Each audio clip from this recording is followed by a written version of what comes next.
Um, aren't we forgetting something, Pika? Hello, it's showtime, and you're like, oh, well, yes, the hat. Thank you, Pika. What about the background for the show? The proper background. Come on.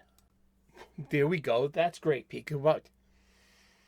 How about a shirt? Because it's not Tank Top Tuesday. It's Sunday, new review day.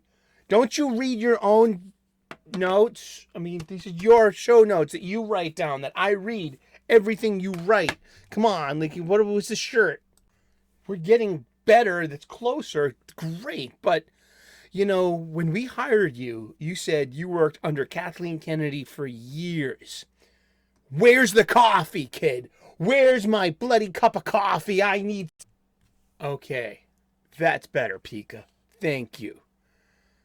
I know, it's Sunday morning and you need to recover. Have you been in my pain pills? That's where they went. You might need an intervention. Hi, and welcome back. It's time for the Comics Coffee Table. That's right. 3 p.m. U.S. Eastern daily. We take a break together and we talk about our beloved hobby, comic books. And if it's Sunday, you know what we're up to. We are reviewing the comics that I read this week. 3 p.m. U.S. Eastern daily, when we pull up a chair, we grab a cuppa, and take our break together. It's true. Pre-recorded before a live studio audience of my stuffed animals from our Boston studios. Welcome back to the Comics Coffee Table. I'm enthused. I had hernia surgery last Tuesday, so I'm also recovering. And I'm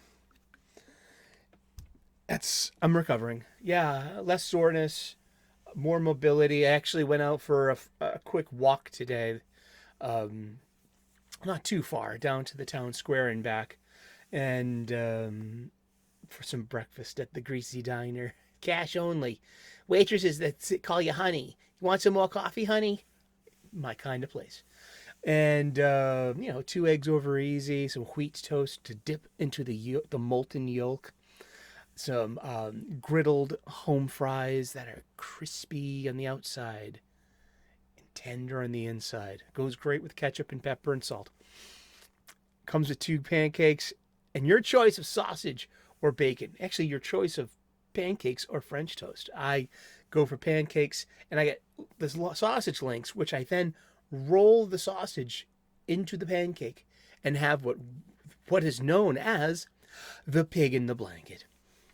And I send copious amounts of photos to my parents because well, I'm just an acorn to this tree. How are you today? Awesome. We've got Funnybooks. We've got DC comics. We've got Marvel comics. We've got some omissions and some navigations to perform. But let's just see real quick. We've got 1, 2, 3, 4, 5, 6, 7, 8. I got at least 8 new DC comic books that I read, and I caught up on the ones. This is a new for me because last week there was a few that they went to the second stack, because I sort my stack by least favorite on top, the bestest on the bottom, and the ones I'll get to when I get to in a second stack, unsorted usually, just because I don't give a fuck. I wonder how that will look on the closed captions. So yeah, that was Ocho DC books. And what did we get for Marvel? 2, 4, 6, 8, 10, 12, 14 Marvel funny books. And then a couple of indies. And Yeah, we're going to talk about them. We're going to go through my stack of funny books. Just a caveat, too, I don't share the cover art or interior art images. I've been asked several times over the course of the show. My production team and I have had extensive conversations about it, weighing pros and cons, the Venn diagrams. This one's really big into flow charts and PowerPoint. It's electric. Boogie, woogie, woogie. You know, he likes that kind of stuff. He gets all charged up. I like to see that spirit in my team and in you. Yeah, it's new release Sunday review. I was not able to get to my local comic book shop this week. My LCS. You know we make a big deal and a big spiel about going to your local comic book shop regularly. Often. And I try to go every Wednesday. I'm that kind of comics fan. I am that kind of DC Marvel superhero reader. And I also am interested in the medium, and I support indie books if they interest my taste buds, my palate, if they're in my wheelhouse, if I want to spend time and money on them. And I am not averse to taking chances on different stuff. I can be suckered in by a good cover and an interesting title and something I read about in a solicit. We usually do that on Wednesdays. We talk about what's available on the shelves at your local comic book shop every Wednesday. So I was not able to go to my local comic book shop, my LCS, and buy a few more boxes and get that pack of acid-free backing boards. Or I got some snugs last week. Snugs are the cute term that we use for the comic book size clear plastic bag, either polypropylene or mylar. We learn a lot on this channel. This has been a voyage. I like it. Thank you, and thank you for tuning in. I'm blessed and grateful. So, because of my surgery on Tuesday, did you figure Wednesday I was not in the mood to go down to the village square as opposed to my town square? The village is further up the road and the city is across the river. I don't care what they say about Somerville, Medford, and Cambridge. You call yourself cities. You are cities. We're very proud of you. But that's Boston, and that's the harbor. No, I love where I live. I grew up in South Boston, the projects of South Boston. Yeah, it was an interesting experience, but so is all of our childhoods, isn't it? We all made it this far. Huzzah. I'm going to start the show off and just finish my spiel about comic books, local comic book shops. If you do not have a local comic book shop, you could be your own mailbox away from having one. Contact Yule Carter at Fantastic Comics of Berkeley, California. You can find some of his deets in the description to the show here. You could be talking to him right now in the live chat. I know a few of the live chatters over time have hit him up for different whatever their comic book needs are. That's their business with him. I've had mine now a few times. This is my second time, and I hit Yule up on a DM, and I was like, I'm not able to get to my local comic book shop this week. Can you help me, please? And he answered the call. I put out the Yule signal. Da-na-na-na-na-na-na, Yule Carter. Yeah. There's your new theme song. No. So fun you'll vomit. Don't replace that. And I gave him a list because it was all this week's books too, mostly. And then I started looking at my actual list and started, do you have Daredevil 174? Do you have this or that or the other thing? And he put together a package for me with a few different requests. Nailed it. I mean, I did not read Transformers #1 by Skybound, written and drawn by that Johnson guy, Daniel Warren Johnson. I mean, there's the other Johnson. There's Philip Kennedy Johnson. So it's kind of like you never know. Like you ever get your Paul Andersons mixed up, or is it W.S. Anderson, or were there directors in movies? You know what I'm talking about. Don't lie. I'm just kidding. I don't know what you know. But I know what I know, and it's time to start reviewing comic books. But yeah, I asked Yule to send me a few comic books. So en route to me, I don't have any physical copies to share to show off today, but I'm going to do double time next week and show you my package that I'm getting, my second package from Fantastic Comics of Berkeley, California, a local comic book shop, literally your mailbox away. Thank you, Yule, for helping me out in my time of need. I could not make it to my LCS. Sometimes you can't either, or you don't have one. Here you go. Support local businesses, support these mom and pop brick and mortar shops, these LCS, our local comic book shops. They're the fulcrum of our culture. There's a parallel arena for that in this social media, the social media. These YouTubes, these zitters. I don't Facebook and I don't Insta and I don't TikTok. I'm distracted enough, as you can tell. Let's get to these funny books. And okay, and as Tyler Durden said in the great movie Fight Club, played by Brad Pitt, now is a question of etiquette. Do I give you the ass or the crotch? That's right. Do I read this list alphabetically from up or down, or do I kind of sort it, which I've been doing a bit more recently? I've been sorting these funny books. So let's do the DCs first because there's less. I opened up the Ghouls book and I put it down. It's 85 pages long. DC Ghouls just want to have fun now. Oh, ghouls just want to have. That's all they really want.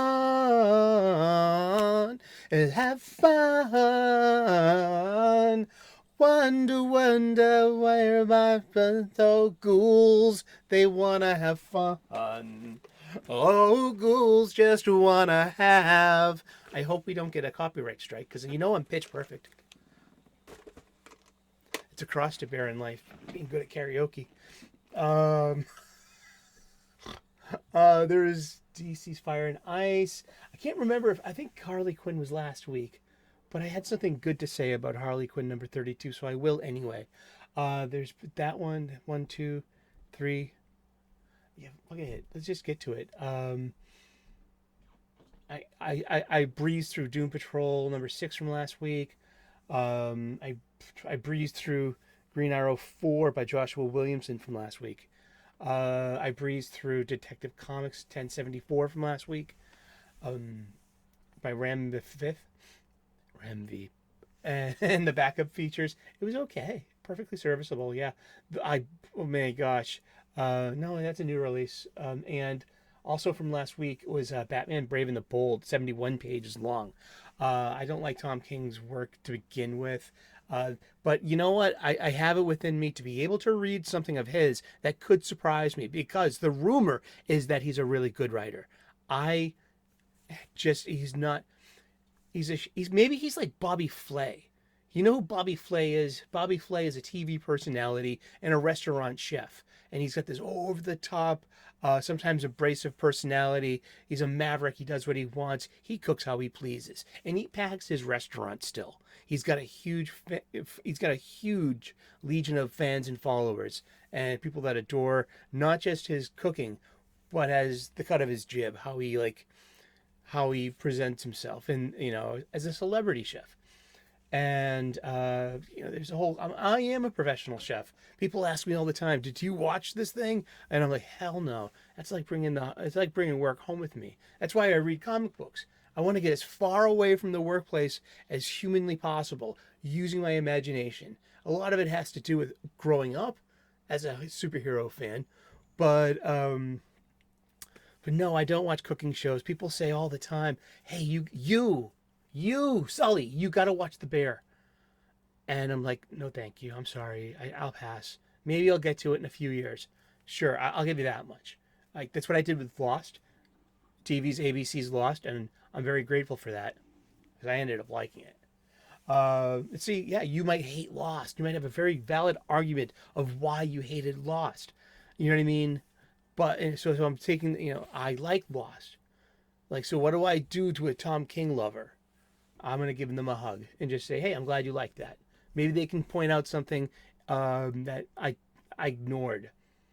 But to say like, but Tom King writes he's leading off this batting lineup on Batman Brave and the Bold, and it starts off, like, in my humble opinion, ripping off Cormac McCarthy's ending of Blood Meridian out in the Two Jakes. If you're savvy and literate, you know what I mean. It's like there's a murder in a Joker murders someone in a porta potty at a fair. You know what I mean? So it's kind of like the kid meeting his fate at the end of that book. I just went there, but I know Tom King's that deep too. See, I can at least appreciate that and respect it. I know who he's ripping off and when and from where. Ain't that cool? So I respect the hell out of Tom King. I do. And but I found that the backup feature in Batman Brave and the Bold #5, written by Ed Brisson and art by Jorge Fiornes. It's black and white. It's a short. It's so worthy to be a backup tale in an issue of Detective Comics. Something like that. It's really well done, and I found that the Jorge Fiornes' art is it's very reminiscent of David Mazzucchelli's in Batman Year One, and I'm very appreciative of it. And it's just a good, solid, comic book storytelling. It looks, it's very pleasing to me how it's formatted. Where the credits are, where the title is, where the narrative boxes are laid out over the splash page. I like this a lot. I love comic books. I'm glad you did too. So I've got fond words and respectful words for a Batman title I'm not buying, and I wouldn't buy, because I'm not buying Tom King stuff. That's just me, though. But I can respect him. All of these Batman titles, let's lead off our Batman stack, fresh this week.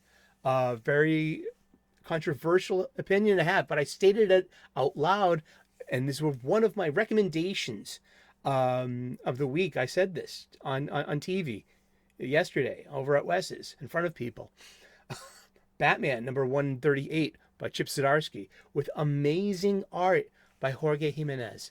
I want to say that I told him on Twitter. I follow Senor Jimenez on the X, and he mentioned about some of the art, and I responded to him. I said, because you know how I feel about digital drop and drag, cut and paste onomatopoeia. I mean, because I'm a Bronze Age baby, and I gotta say all that in a tweet or a post, posts. Let's change the S with the X. You know what I mean? How's that? We call it an express. I don't want to be part of this design team unless it pays money. Batman #138. It's Gotham War Part 4 in this ridiculous Gotham War. It's Batman versus Catwoman. Ideologically, this is an ideological struggle with the super. It's only the superhero stuff is dragged and dropped and cut and pasted and dropped in here. But over on Batman, you do have Batman is DC's flagship title, and you do have probably one of the best current storytellers in their bullpen right now. I'm not talking about Zdarsky. He can write a standard superhero story. It's great, but it's Jorge Jimenez's art that just makes this next level and makes this worthy of your attention, maybe even worthy of your $4.99 now, and part of your Batman collection. I'm not telling you how to buy or what to think, but the fight scenes in this are just really good. It's so well paced, so well drawn, and onomatopoeia. This is where I told Jimenez on, and he liked this tweet. This is great. That's great. That's a great, solid, positive interaction between a creator and a guest and a reader. I found that, I found great, and sorry, that means a lot to me. And this, I'm always talking about these negative I'm always talking about these negative interactions with comics creators. Why not talk about more positive ones? And recently, so yeah, I mean, Jorge Jimenez liked my compliment of this particular issue because of his hand-drawn onomatopoeias and the backgrounds of these fight sequences that are so well drawn and so well paced. I was a complete package for me visually, and because it was a lot of fight scenes. All right, and it's Batman fighting for real. Like they're like, well, it's not it's not turned to 11, but it is probably up to an 8 and a 9. the fight between them all. Yeah, it's Batman and Robin versus the rest of most of the Bat family. Or it's continuing the fight from last time, but now it's Nightwing versus Batman. It's kind of like we're getting up to this is like the Act 2 nadir, I think. If it's 6 parts, that could be spot on there. But it's like not a lot of people like this issue, Batman number 138. I mean, I know why you don't, and I get it, and I can respect that. I mean, Gotham War's not a great idea. I mean, but Chip Zdarsky is a competent superhero story writer. I feel that. I'd stand by that, and I'd stand by Jorge Jimenez's art in this. And so I would suggest to you 138. It was pretty darn good, especially even as a standalone issue and like this gobbledygook of a mini Bat event. But you can just walk into this issue and know something's going on between Batman and the rest of the gang. So much so that now it's time for Nightwing versus Batman. And this is the canonical Nightwing that was the hero and saved the day in Dark Crisis on Infinite Earths just recently last year. Remember that too. I mean, it's that DC overstory, he's not superpowered, but he's just at the peak of his competence. He is like, I think he just became a better man than Bruce Lee at that age. I mean, Nightwing. I think this could be like emotionally and story character wise, he's been consistent since for the past 40 years, since Wolfman and Perez invented Nightwing, since they graduated Dick Grayson from Robin into his own identity and his own agency. I mean, seriously, this is I know you got problems with it. I do, and I can respect that. But yeah, I'm also the same guy who had no problems with Batman, falling to Earth in the same battery, the same writer and same artist. I had no problem. It was so over the top. It's like one of these Fast and Furious movies, man. Come on, don't blame me. So yeah, let's do it. We're gonna do this alphabetically, apparently. Okay, I'm fine with that. Birds of Prey number 2 by Kelly Thompson. Really decent, competent art. It's written for the trade, so this is gonna read really well as a trade paperback or as a collection, and it's gonna look really nicely too if they can keep their art as consistent. I mean, they have a definite art style. Romero and Leonardo Romero, and we got some really great coloring by Jordi Belair. I mean, I'm always knocking the color purple in these books. I do. I'm consistent. I'll remain so. Yet know this, that even over at Fire and Ice, Welcome to Smallville, there's it's an interesting art style, but it's got some really eye-popping colors. And it's not just use of colors, too, that you get on a display, that you can also print these colors up, too. And I think that's really good for the industry, and it's really good for the publishing medium itself, that level of vivid color. I mean, I know I knock purple a lot, but it contains a lot of light notes and a lot of, you couldn't really print this stuff up 20, 30 years ago, And now you do have access to this huge spectrum of color. It's called Megadeth Part 2, written by Kelly Thompson, art by Leonardo Romero, colors by Jordi Belair, and letters by Clayton Cowles. And I like the panels. I like the, I like the pacing. I like, it's fine. Yeah. And it's by girls, for girls, but it's made for this one. This one is made for everyone, I think.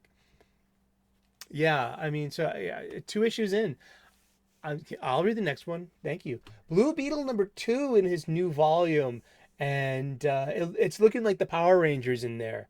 Meet some anime. I mean, I hope something like this catches on with young readers. Maybe you can sell this trade in Takoban style.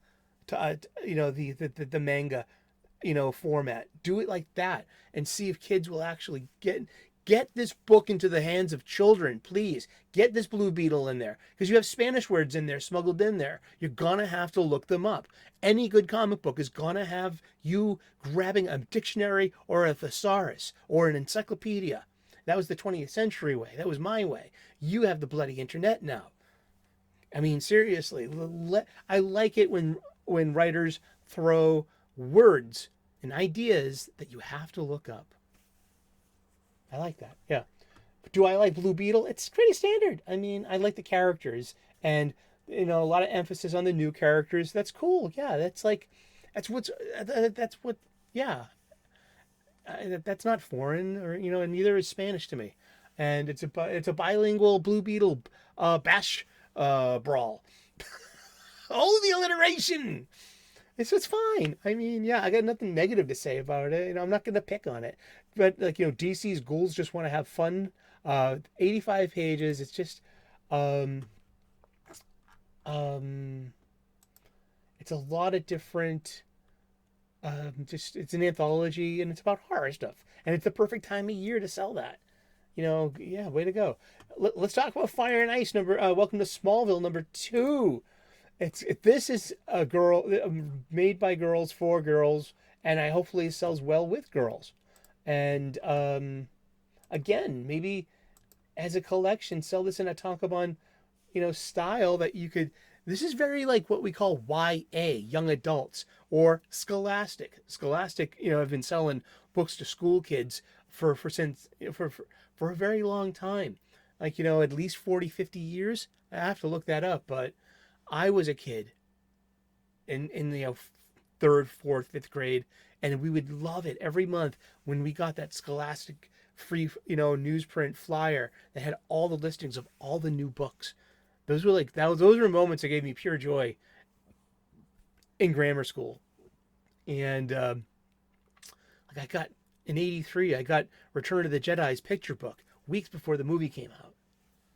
So it was like, look, he's got a green lightsaber. Stuff like that. So we already knew we were completely spoiled on Return of the Jedi weeks before it came out because of the Scholastic books. But something like this is a 6-issue trade. But if you sell it as a tankobon, in that in that size, your art is basic enough that you can carry these complex images, and it looks better. It might look better just in from that level of perspective. And typicity and eyesight. And I don't have answers. All I have are more questions. It's just not made for me, and I know that. I can respect that. It's cutesy-ootsy. And I like these characters. These characters are beloved to me. I love them. And they're from JLI. Giffen DeMatteis. And no, it wasn't DeMatteis. Was it DeMatteis? I'll have to look it up. I think I'm right. Green Arrow number 4. Yeah, I blew through that. Now, Harley Quinn 32 from last week. It's got a lot of these multiverse notes in it that I'm like, yeah,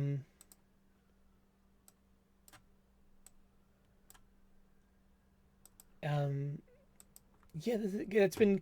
I was kind of clued into it I don't read Harley Quinn, and this is like one of the first maybe a few issues where I have been. I think I like read the last issue, and I lived down the street from a firehouse. But there's a really good backup story, because it's Halloweeny, so it's October. We celebrate October here, in Halloween, with the 31 days of Halloween. It drops at 6 p.m. The entire month of October. We just talk about a different horror movie every month. So tune in. Click on that subscribe button and that notification, and it'll let you know at 6 o'clock when it premieres. Like, what horror movie am I doing today? You'll find out. Tune in. And but there's a backup feature in Harley Quinn number 32, written by Sam Maggs with art by Kelly Jones. For me, it draws one of my favorite Batmen. I love Kelly Jones' art, and this is a really good backup feature in a comic book, using the character and the settings, and it's dynamic. It's one and done. Great art. I really, really enjoyed that. That's a good use of the character, and it satisfied and resonates with me as a lifelong, denizen of the DC multiverse. Bravo. I like that a lot. Thank you. There was Peacemaker Tries Hard number 6 of 6 on Black Label. Okay, I don't watch the Peacemaker show. I haven't seen the new the Suicide Squad movie. So I don't have any practical experience with John Cena as the Peacemaker. I've grown up though with DC Comics, and also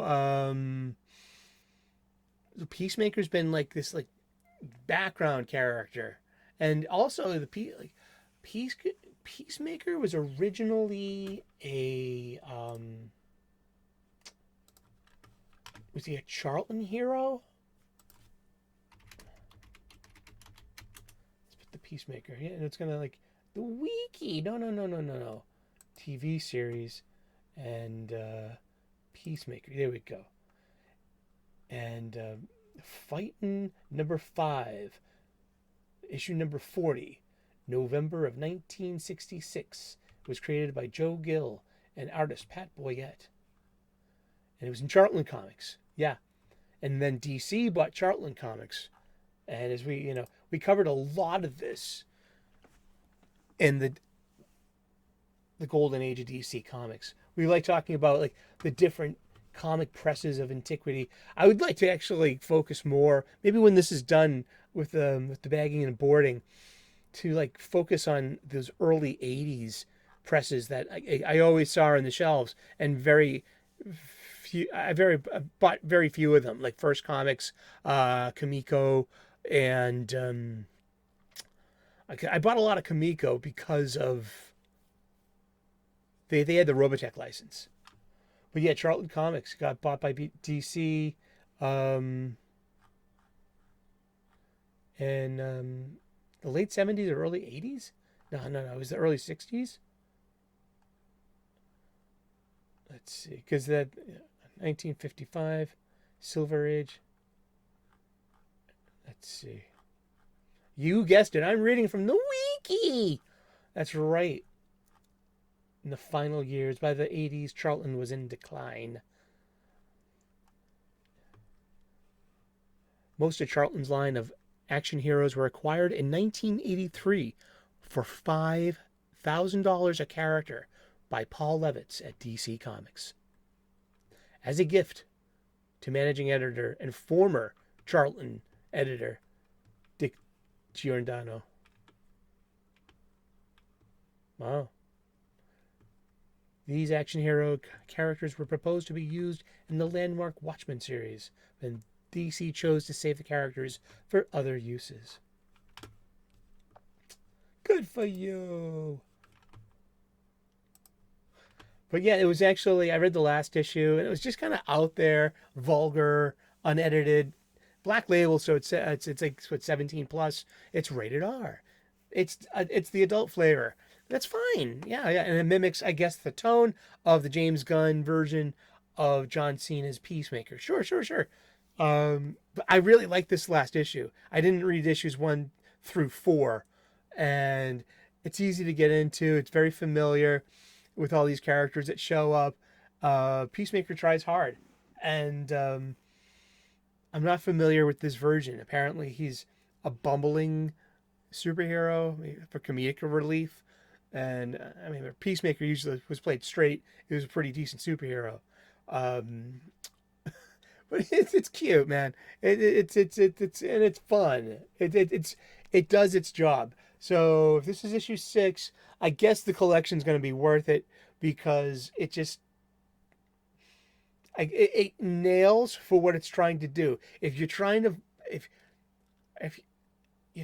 to sell me a good cup of chowder, it better be homemade and use fresh ingredients.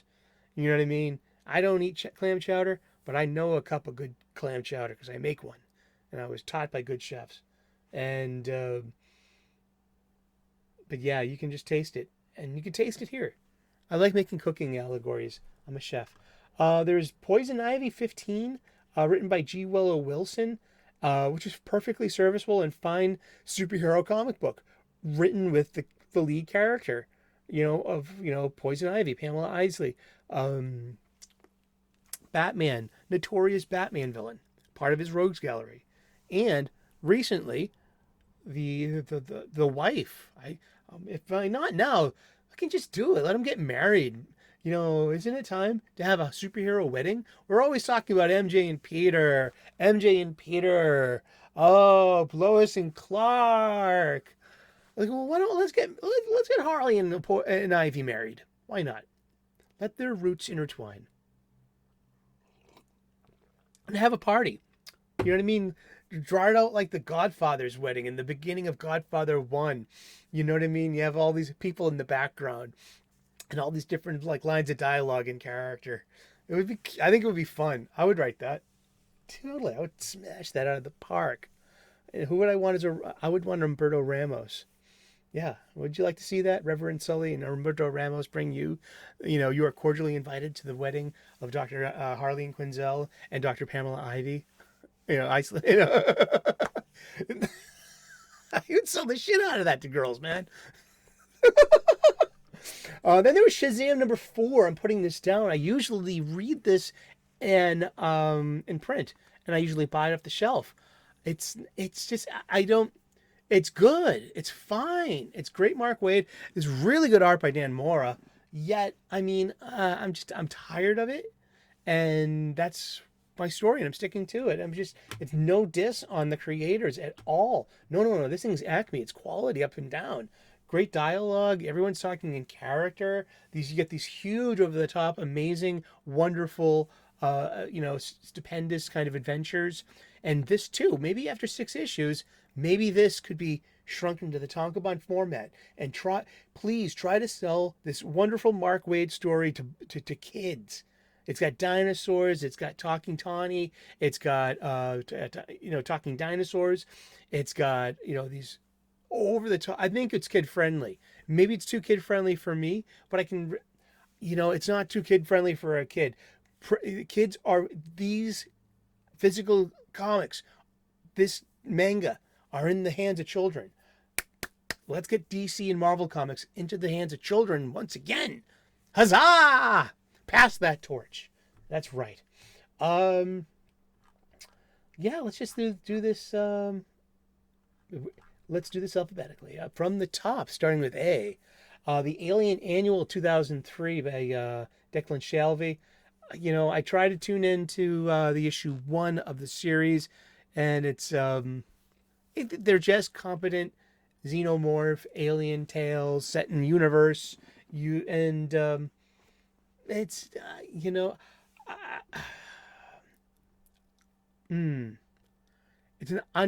is it an unfair comparison to say, I feel like I like the Dark Horse ones better, or is that just a matter of taste? I think it's just a matter of taste, because they're not horrible. I've read some horrible aliens stories, and they were from Dark Horse, so I can't just completely say that the Dark Horse stuff was better. The Dark Horse stuff was just, for me, the best Dark Horse stuff was set before Alien 3 was released. So it has a completely different frame of reference from where these stories are coming from. So I'm a huge fan of Alien comic books, of these Xenomorph comic books. I remember sneaking peeks at that, was it Walter Simonson that drew that? The 1979 Marvel Comics adaptation that was kind of in this, it was in the library, my public library. I would hang out a lot there after school, just to do my homework. And because I'm an only child, a latchkey kid, and so had to maybe, and I was too old. Maybe I was on my way to my babysitters, or maybe I was just got too old, for the babysitter, and mom could trust me with the key. Latchkey kids. There's a whole generation of us. And us boomers. No, we're Gen Xers. And I would hang out at the library a lot. I read a lot of Stephen King. I remember that I used to read some guilty pleasures. What was that? The Walter Simonson Alien Marvel Comics thing he did. And also the Marvel Comics 1941. The graphic novel comic book adaptation of the Steven Spielberg movie. It's one of my favorite Spielberg movies. You can't talk me down from that one. It's absurd comedy. It was meant to. It has a dance fight and a brawl. It has a dance. It has a dance competition that turns into a brawl. Great John Williams music. You're missing out. Don't miss out on 1941. Black Panther #5, written by Eve Ewing. Like they changed up. It feels like they've changed up the artists a few times, and I know. I mean, it's gonna say something about the color purple again, Sully. I mean, I really want to ask questions and like, who's making these choices to put purple in everything and why? Is this like, I just, I'm befuddled. Actually, I'm not. I can pretty much figure it out. But the artist is Mac Chatter, and it goes straight to a color artist. But I've been entertained with every issue of this I've read. These are pretty good comic books. This is like a really good spy thriller. This could be a James Bond tale. If you could just switch the characters and the circumstances and surroundings around. This would be a completely awesome James Bond movie. But no, you can turn this up to 11 because now you have T'Challa, the Black Panther, and the suit and his abilities and his brain and his athleticism, and he's so clever, and he's just such a good thinker. You know what I mean? I'd like to see him in a chess game or something too. I mean, T'Challa is a complete package, and I've been digging the hell out of Eve Ewing's Black Panther so far. Yeah, it's pretty good. Captain Marvel: Dark Tempest, issue 4 by Annie Nocenti and Paolo Villanelli, and it's a lot of purple. It's a lot of, but this has got to be. I think like this is the perfect time for Annie Nocenti to tell her kind of story.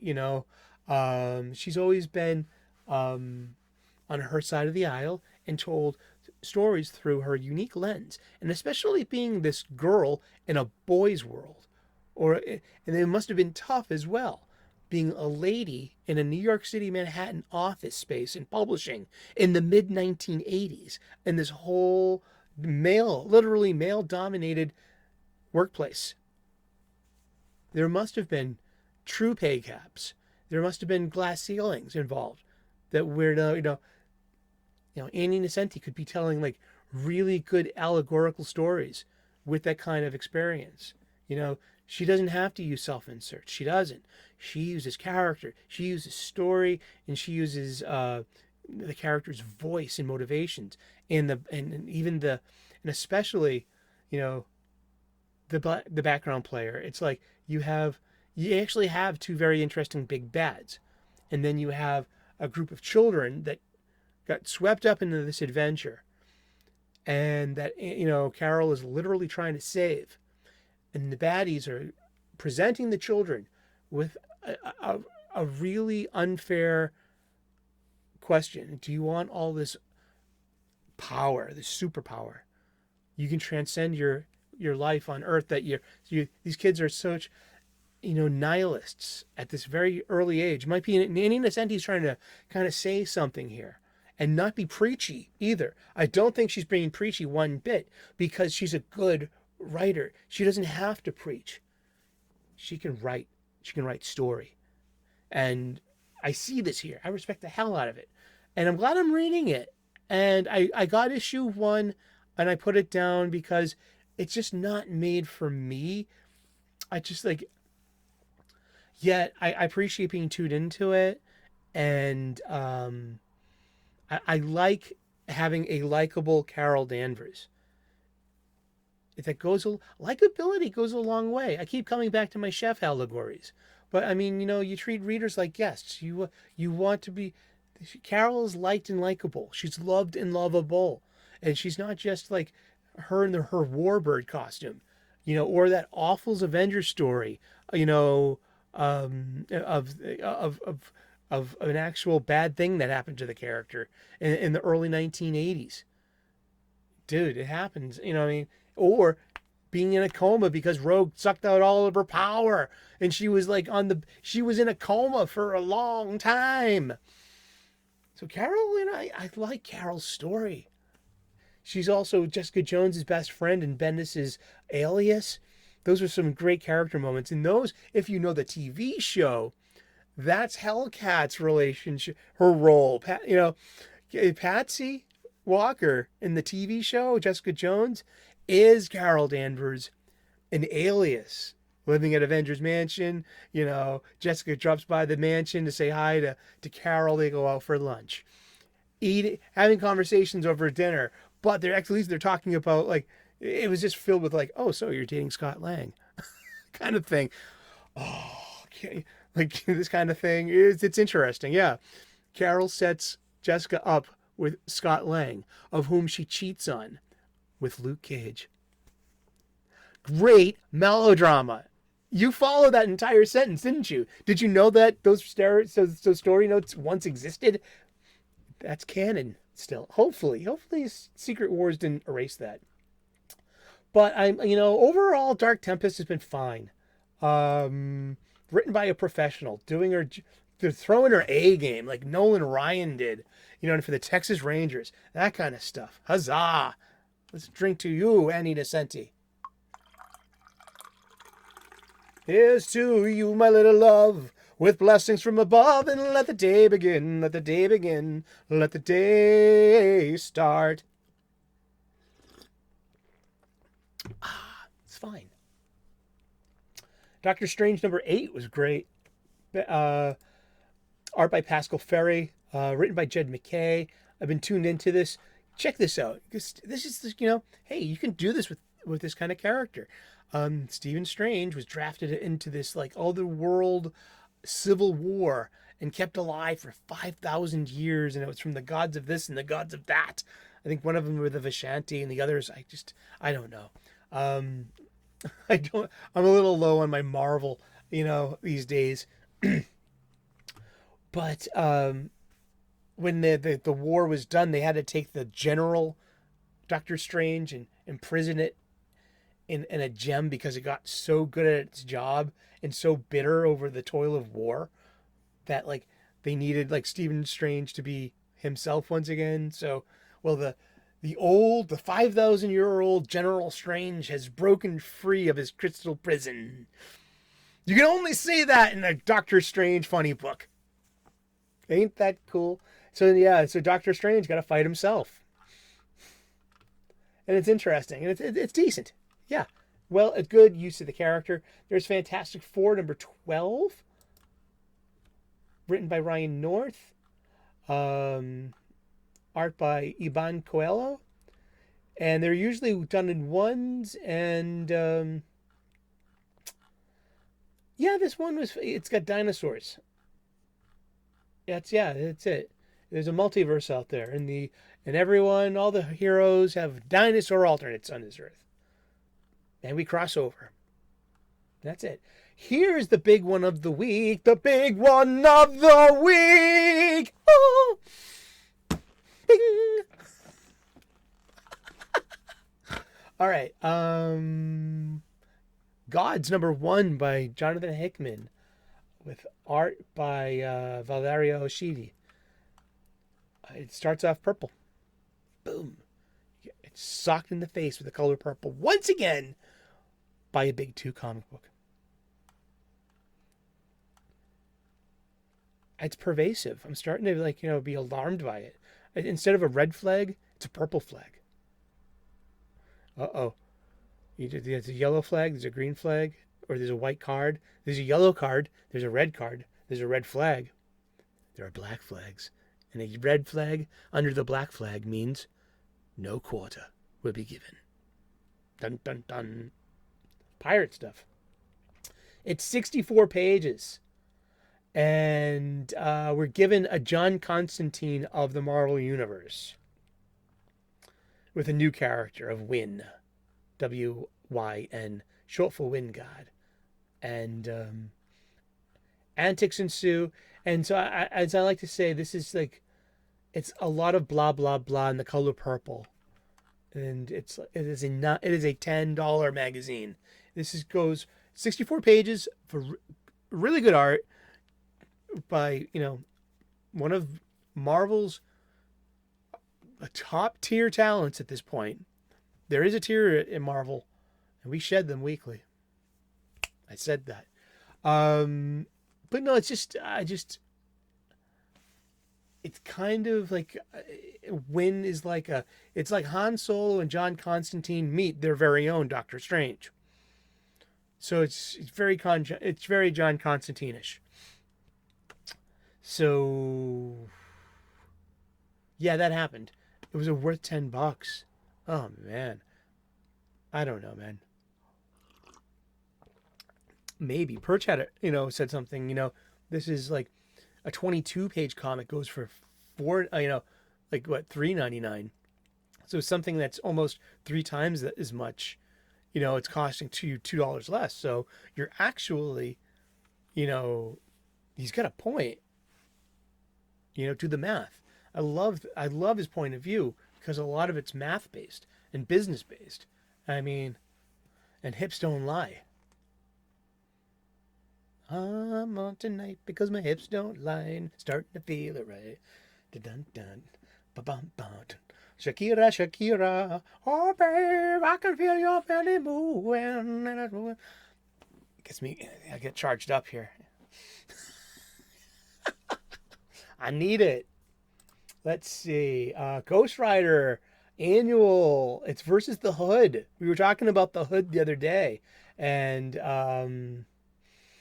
the Hood is forget his name.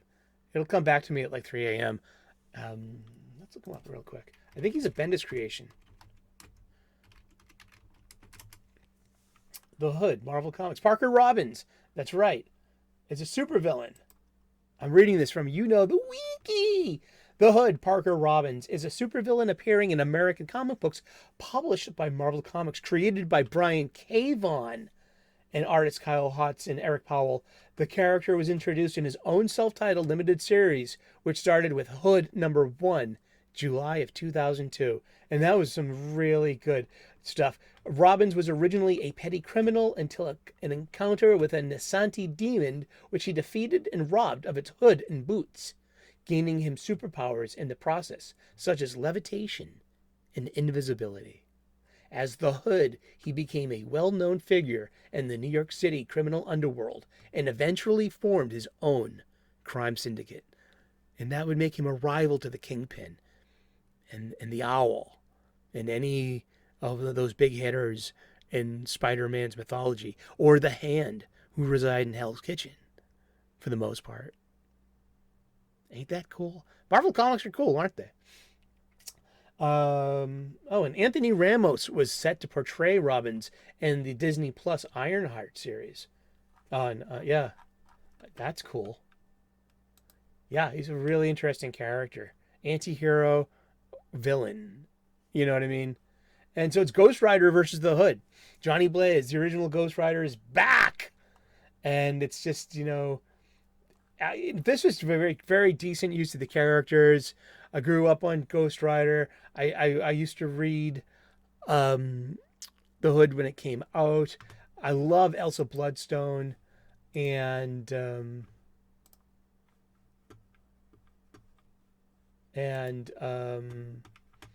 yeah, I love Elsa Bloodstone. And of course, I got distracted by something clicky. And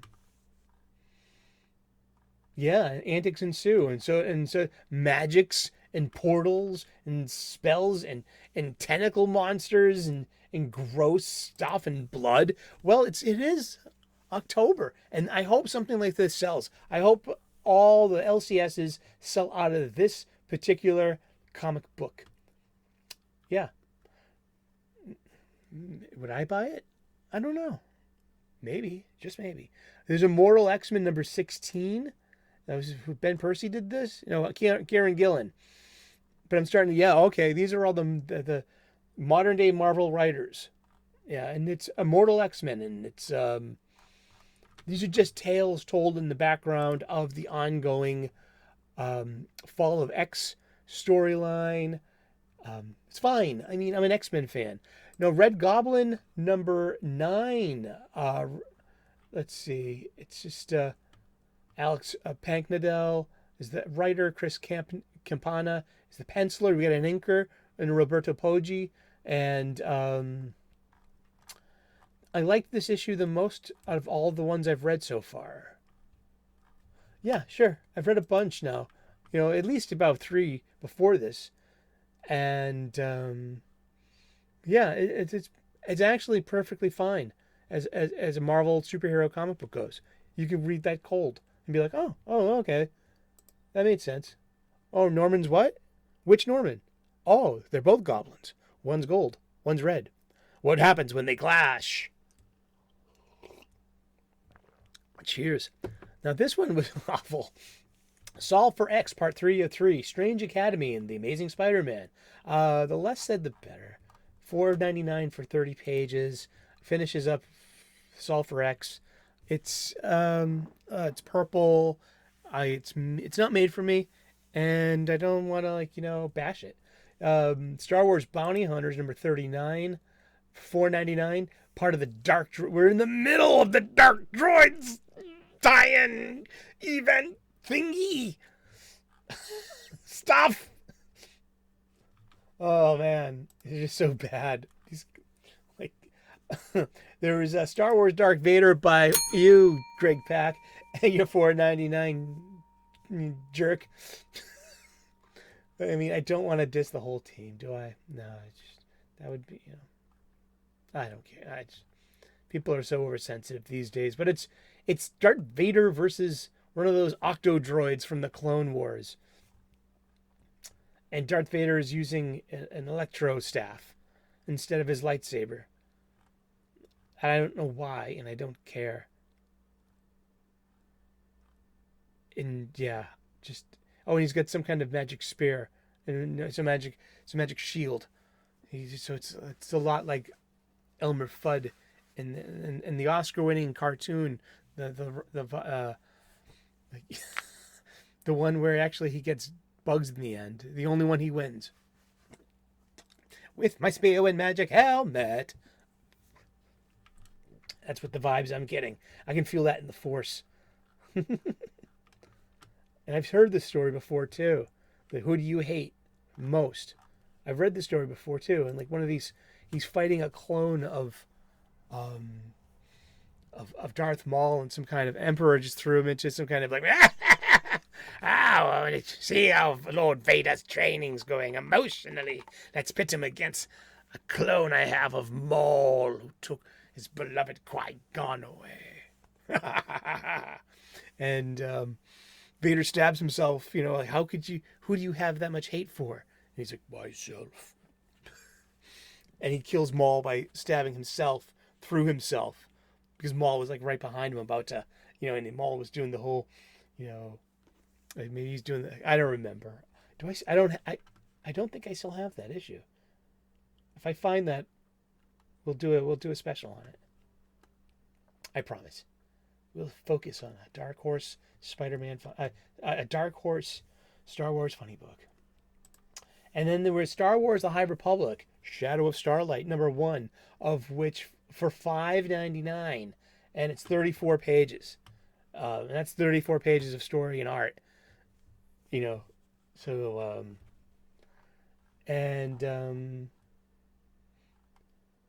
yeah, it leads off very depressingly with the Star Wars timeline of the High Republic, the fall of the Jedi. It has all it's annotated with movies and shows down the hot, yeah. Written by Charles Soule. He's probably their second best Star Wars writer. I'd give that one to Mark Guggenheim, just because he can write he's been around for years, and he's still working, and he's still hireable, and he can still tell the certain kind of story that fills books like this. He's a storyteller, and he can, But is it Sewell or Soule? But he's still good. Charles is still good at his job. I mean, they're just, I could read it. It's a lot of blah blah blah. It's okay. It's probably the second best Star Wars comic book I've read since the 2015 Disney Marvel takeover. And it's set in High Republic too. So, this is my first experience with a High Republic story as a lifelong Star Wars fan. and it's pretty basic, and I don't know. It's the main story is between Yoda and a fallen Jedi who may or may not be a Sith or trying to be a Sith, because we know there's only two. And it's Yoda's mistake for bringing in this wayward Jedi who reeks of the dark side. Because at the end, it goes so sideways. But at least it was a decent in-universe kind of story. So there's that, yeah. And there's X-Force number 45. This is about the ongoing tale of Piotr and Mikhail Rasputin. Oh, hold on one second there. Yeah, about the Rasputin brothers.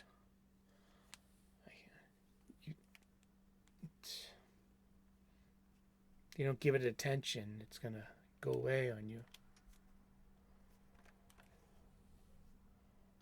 Today on background. That's your job. You're in charge of lighting, camera, microphone. You're in charge of the set. We're going to have to talk later. Have you been drinking on the job? Oh, you're on break. It's Sunday. You get paid double time and a half on Sunday. Get back to work. What? You gonna grieve me? And his union. I'm proud of him. There we go. Behold the background. The background is from Super Friends, a 1970s, early 80s DC Comics Justice League that was made for kids. Super Friends. That's where the Hall of Justice came from. Before, in the comic book, they had a satellite. Boop, boop, boop, boop. That's right. Boop, boop, boop, boop. So, X-Force, the ongoing tale of Peter and his brother Mikhail Rasputin. I wonder if it's hard. Are they villains? I don't know. Mikhail is always a villain. And Peter is under his sway. Where's Mikhail Rasputin? He was first introduced in Age of Apocalypse?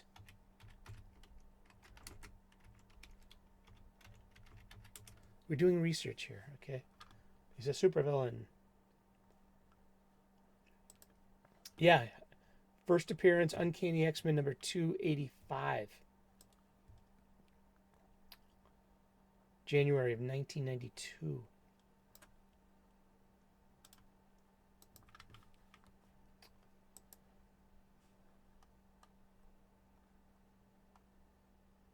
Written by John Byrne and Jim Lee. Penciled by Will Portico.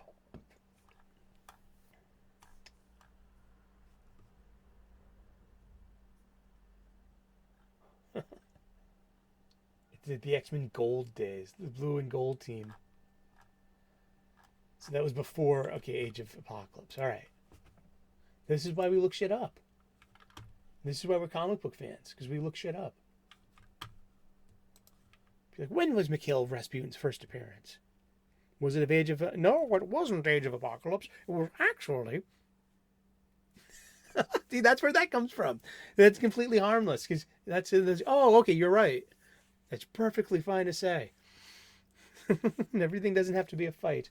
It usually isn't in a comic book shop. But, it's just... As the X-Men titles are going on, and this is just the background noise of the fall of X. But speaking of X-Men, we're going to finish off this list with X-Men number 27, written by Jerry Duggan, art by Phil Noto. So there are very consistent years-long battery of writer and artist. I like Phil Noto's work, his face. He draws great faces, and it's just a lot of talking in hallways, but he's good at that. I like this interaction between Rasputin 4 and the Fantastic Four. And I like the design of Rasputin 4. I'm glad they were able to bring her back from House of X, Power of 10. It was one of she was one of my favorite character designs out of that. And so I'm glad they brought this one back. She would make a really good action figure. And it's just nothing but standing around talking. There's like no fight scenes. But it's like one of these breathers, I guess. But do we get X-Men? Well, there's one comedic fight scene. It's between Chimera 4 and Ben Grimm. And then there's like one punch. And then the Fantastic Four are on guard. But then you get I like relationship. I like Marvel relationships. I like writers who know the universe and the characters to do it. So, it's just the X-Men have come to visit the Fantastic Four, who are not living in Manhattan. They're living somewhere like a bit more, rural at this point. So they're not at the Power Tower, the Tower of Power. No, the Fantastic Power, the Baxter Building. Thank you, person in the back. And there's Reed and Sue walking out towards them. Reed's eating chips. It's like just another Tuesday. Is this another Wednesday here? At the Richards house. And so Reed says to Sue, "I could have sworn I heard Ben getting punched." And Sue says, "Same. You never get used to it. Sounds like rocks being driven into meat." I'm like, that's kind of funny. I like that. A lot of people in my sphere, they bag on Jerry Duggan. I'm enjoying his writing. He's a decent writer, decent to good writer. I mean, he's always good. Yes, X-Men Green happened. I know. I was there. But am I going to bring it up with him? No. Nah. Maybe if we were like really wasted and it was at the end of the night. Psst, Jerry, what the are you thinking of when you wrote this, man? Speaking of positive online interactions, Sean Gordon Murphy's releasing his Zorro on Kickstarter as a crowdfunder. And so I asked him, like, hey, he had a Q&A. He's like, hey, Q&A for the next 40 minutes. And I asked him, hey, are you coming to Boston for any of the two conventions in 2024? And he answered me on a quote tweet. He was like, I might not get a table, but I'll come just to get drunk with you at the bar. And I'm like, all right, there's an Irish bar right across from the convention center. And then he retweeted that. And he was like, great, I'd like to get drunk with another salty Irishman. And that's fun. Yeah, I hope that happens. I really do. That would be fun. And as Perch said, Sean, I'll buy you a beer. I'll buy you two. You can regale me of stories of the biz, or we can just reminisce on funny books that we both love. And that is the digital stack I got from Yule Carter coming to me in the mail. I've got... What do I've got? I've got at least 3 that I requested. And... let's see. And then I sent him a list of like, hey, these are some stuff that's on my list, and if you have it, like, put it in the box. But he's sending me Rare Flavors #1, which was given to me in one of the digital pirate chests. It's written by Ram V on Boom Comics, and it's surreal, it's quirky, it's like 80s style, 90s Vertigo kind of stuff for me, and with a horror aspect to it, and beautiful art, and great color palette. I'm so into this, and I'm so glad that I got my physical copy, because I hear it's going into a 3rd printing. Isn't that cool? I would love to see the numbers on that. I'm not really a numbers cruncher kind of page. Some of that stuff interests me peripherally, such as like sales numbers, distribution numbers, but I'm not going to count other people's money. I don't care, like page rates. That's an important part of the whole package. I mean, especially when it's about artists getting work, writers, pencilers, inkers getting work, but I mean, it's just like, I'm not going to like count other people's money, also, like, I'm not into that conversation. But yeah, I've got so Yule Carter from Fantastic Comics, of whom you can find his link in the description, where you can make your mailbox your local comic book shop. So remember, I had surgery last Tuesday. Day surgery. I had a hernia, got it repaired, and was home by supper. And thank you, Dell of Dell's Coffee, who gave me a ride home. Thank you so very much, brother. I'll buy you supper at the pub. Be very wet. But I hit up Yule with a list of new comic books that I was going to miss because I had surgery on a Tuesday. You think I'd be in any shape to go on Wednesday? It's Sunday now, and I just left the house for the first time, and walked down the street to get breakfast at the diner. And it's like a 6-minute walk. It was a beautiful day. But yeah, I think I'm done walking around. I don't want to go all the way to the Funny Book Bodega and all the way home. Why, that's, I don't drive. No, I don't have a car. I live in Boston. We've got great public transportation. It's pretty flawed, but hey, it does work. So I've got Rare Flavors #1 coming from Yule Carter. He put together a list of some comics that some of them I could be hard to find at my local comic book shop. I know 2 of them. It was so I got Rare Flavors #1 coming to me that I could not find at my LCS. Also, which was not at my LCS on their manga shelf, is Crazy Food Truck Volume 3.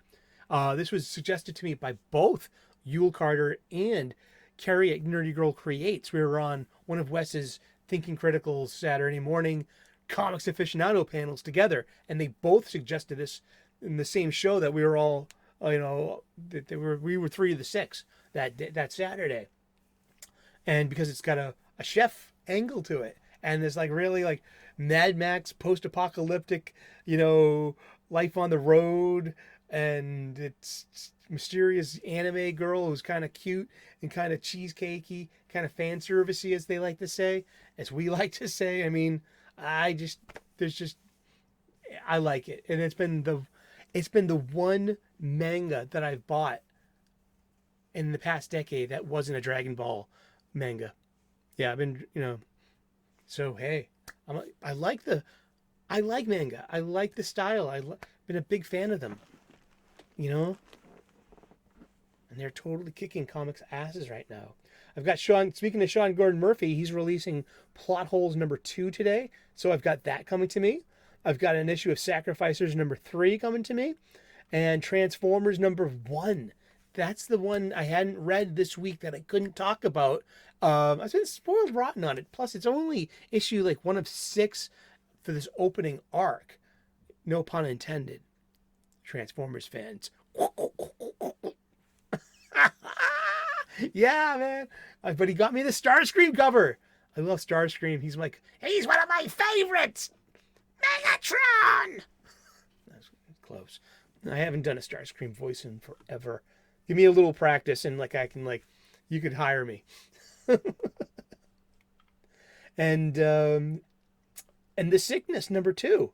So I got 1, 2, 3, 4, 5 floppies and a manga coming from Fantastic Comics of Berkeley, California, and their proprietor Yule Carter, who took a request and hooked me up this day. I didn't miss any of the new releases I was going to buy at my LCS. And Fantastic Comics of Berkeley, California is an LCS, a local comic book shop, a mom and pop brick and mortar place that, these stores need our patronage. So go get your ass out of your seat and get back to your local comic book shop and spend your money there. Get new releases, back issues, and specifically get your supplies there. Buy your bags, your boards, and your boxes. I am, and I put aside the online supply chain, and I could be saving a few bucks by doing that. But you know what? I give my patronage to the LCS, my local comic book shop. So God bless the LCS, each other, and to your health and your vitality and your and I hope your stores stay open for thousands of years to come in this never-ending tale of good and evil, right and wrong, of capes and villains. Huzzah! Yay. Thank you so very much. God bless. Namaste. Good luck. And we will see you again in those funny pages. It's been New Release Review Sunday. Thank you so very much. Ciao. Bye-bye.